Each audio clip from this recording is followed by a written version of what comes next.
À 6h45, Europe 1 vous répond. Thomas Soto. Des procédures disciplinaires lancées par l'UEFA contre la Roumanie et l'Albanie. Au total, ce sont désormais 8 pays qui sont concernés. Des casseurs russes désormais tristement célèbres.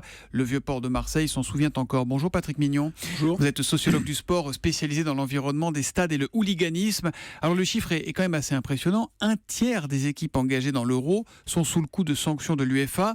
Est-ce qu'à ce niveau-là, est-ce que ce volume-là est inédit pour une compétition pareille ? Oui, il est inédit, ne serait-ce que parce qu'il y a 24 équipes au lieu de 16 les autres compétitions.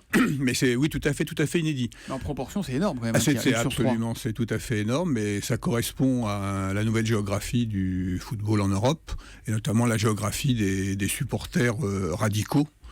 Extrême ou hooligan, comme on voudra. Mais c'est un euro qui dérape ou des organisateurs et une UEFA qui sont plus sévères qu'avant. C'est quoi ? C'est les supporters qui ont changé ou on a serré la vis ? Non, les supporters ont changé, notamment dans les pays de l'Est. C'est-à-dire qu'en fait, ils sont apparus. Ils n'existaient pas jusqu'à, en gros, une dizaine d'années. Ils se sont formés, structurés, et donc sont présents parce qu'il y a des enjeux qui sont spécifiques dans leur pays et qui viennent à l'euro parce que l'euro, c'est une vitrine pour eux. C'est un champ de bataille pour eux, vraiment ? C'est une vitrine et un champ de bataille. Dans certains cas, c'est un champ de bataille. On l'a vu pour les Russes. C'est un champ de bataille aussi interne à la Croatie.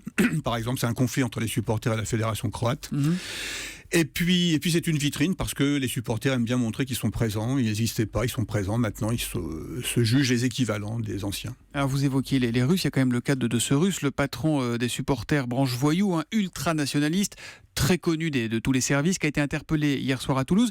Il était tranquillement au match alors qu'il a été expulsé samedi après les incidents de Marseille.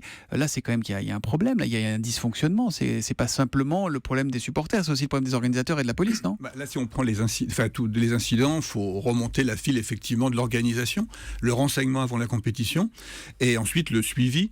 Et la collaboration entre les pays, ça c'est fondamental. Est-ce que les pays ont collaboré de manière honnête par rapport au déplacement des supporters problématiques ? Justement, on a un tweet de Marc Belaïch. Existe-t-il dans tous les pays des fichiers de recensement des hooligans ? Oui, il en existe en France, en Angleterre, il en existe en Allemagne, il en existe dans tous les pays. Mais est-ce qu'ils sont reliés, tous ces fichiers ? C'est ça le problème. Ça le problème. Et surtout, ils sont reliés. C'est-à-dire que les polices collaborent entre elles sur l'information pour l'euro, mais il est tout à fait possible, et ça on le verra un peu plus précisément plus tard, que certains pays collaborent moins que d'autres. Alors, est-ce qu'on a sous-estimé la menace des hooligans, peut-être aveuglé par les menaces terroristes ? Est-ce qu'il y a une responsabilité des autorités françaises dans ce qui se passe aujourd'hui, selon vous ? Je pense pas. Je pense que s'il y a une responsabilité, elle est, par exemple, dans le fait peut-être de pas avoir été devoir par pousser les partenaires d'Europe de l'Est dans l'échange d'informations. Parce que, par exemple, si vous prenez ce qui se passe dans les stades, c'est pas l'État français qui est responsable, c'est l'UEFA qui est responsable. C'est que dans les stades. C'est pour ça qu'elle prend des sanctions, parce que c'est dans les stades. Mais ces sanctions, c'est quoi, par exemple ? Ce sera quand ? Parce que l'UEFA, elle a fait les gros yeux. Bon, on a l'habitude. Vous allez voir ce que vous allez voir. On va voir quoi ? Non, l'UEFA, elle est responsable de ces fédérations sportives, elle est responsable de la bonne tenue du football en Europe. Là, elle se trouve face à un problème qu'elle n'a jamais vraiment connu, sauf peut-être avec l'Angleterre, quand l'Angleterre a été exclue en raison du Heysel, et puis, où là, elle a été exclue pendant plusieurs années, de la Yougoslavie, lorsqu'il y a eu les guerres en Yougoslavie, que la Yougoslavie a été interdite de compétition. Là, elle se trouve face effectivement à un problème inédit, c'est-à-dire l'implication des questions sociales et politiques dans le football. Et ça, l'UEFA, comme toutes les fédérations, elle ne sait pas trop faire jusqu'à maintenant. Alors, à propos des Russes, il y a quand même eu un tweet hallucinant d'un député russe, et membre du comité exécutif de l'Union russe de foot, il s'appelle Igor Lebedev, et il a déclaré sur Twitter, donc il y a quelques jours, « Les gars ont défendu l'honneur de la patrie, n'ont pas laissé les Britanniques défier notre pays, je ne vois rien de mal au combat de supporters, au contraire, bien joué les gars, tenez bon ». Du coup, on se demande si c'est pas téléguidé, si tout ça n'est pas soutenu, en tout cas, il ne bénéficie pas d'une neutralité bienveillante du gouvernement russe. Disons qu'il y a un climat très favorable en Russie à l'expression des sentiments nationalistes, ultranationalistes, et une certaine interpénétration entre les supporters hooligans radicaux et les différentes groupuscules d'extrême droite qui peuvent exister aujourd'hui en Russie. Question d'Étienne à l'instant sur Europe1.fr. Quels sont les pays qui ne collaborent pas ? Quels sont les mauvais élèves ? Écoutez, a priori, on peut penser que là, parmi les mauvais élèves, la Russie est un mauvais élève dans l'affaire. Mais c'est pas les seuls, visiblement. C'est pas les seuls, visiblement. Non, c'est pas les seuls, mais il faut voir aussi que ces pays sont quand même des pays qui sont en train de se restructurer, et notamment à tout point de vue, dans leur système intérieur, dans leur collaboration et la mise en place de collaboration.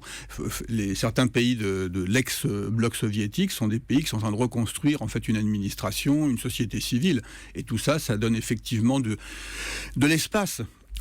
Oui, on dit aussi que ces groupuscules russes, notamment, sont parfois les bras armés de certains partis politiques là-bas. C'est vrai ou pas? Que parfois ils servent à faire le ménage chez les opposants à Vladimir Poutine? C'est une légende ou c'est fondé, ça? On sait que certains supporters sont intervenus notamment contre ce qu'on appelle les caucasiens en Russie, c'est-à-dire les immigrés de l'intérieur, et qu'ils ont servi effectivement d'hommes de main pour intervenir des manifestations.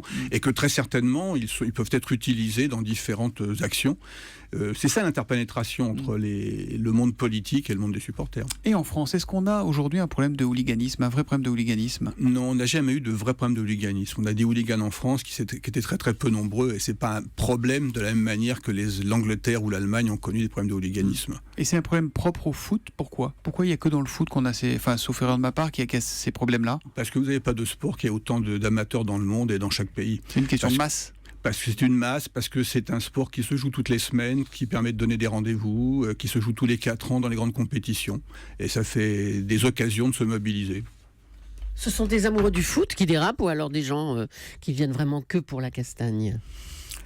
C'est compliqué dans un stade aujourd'hui. Est-ce que vous pouvez dire que tous les gens qui ont acheté un billet sont les amoureux du foot? Certains, ils sont là contents d'être là. Et je pense que du côté des hooligans, c'est à la fois le fait qu'ils ont été aussi élevés dans l'amour du foot et l'intérêt du foot. Et ils ont trouvé qu'à un moment donné, que le foot était intéressant parce que ça permettait de développer d'autres qualités, c'est-à-dire leur habileté dans la bagarre, l'expression de leurs sentiments nationalistes, d'être ensemble dans des grandes occasions. Il y a un mondial dans 2 ans en Russie. Est-ce que ça vous inquiète? Oui, ça inquiète. Déjà, de cette manière, on peut dire que la question de l'ordre politique et policier en Russie peut inquiéter. Alors, on peut prendre les choses de 2 manières. On peut dire que c'est tellement une société où la police est importante et l'ordre est important et ça se passera très très bien. Maintenant, l'autre aspect, c'est qu'effectivement, si d'ici 2 ans, il n'y a pas une recomposition en quelque sorte des relations entre l'État et les groupes d'extrême droite, ça peut être très très chaud parce qu'il y aura effectivement à la fois les Russes étrangers, des immigrés de l'intérieur, et puis les supporters qui viendront. Voilà, et plus près de nous, on surveillera attentivement le match Ukraine-Pologne tout à l'heure à 18h à Marseille. C'est un de ceux qui ont été surlignés de rouge en termes de risque de débordement. Merci Patrick Mignon d'être venu sur Europe 1 ce matin. Rassurez-vous, on parlera ballon, celui qu'on aime, celui qui roule au fond des filets avec notre expert foot. Ce sera donc François Claus à 7h15 tout à l'heure. Merci et bonne journée.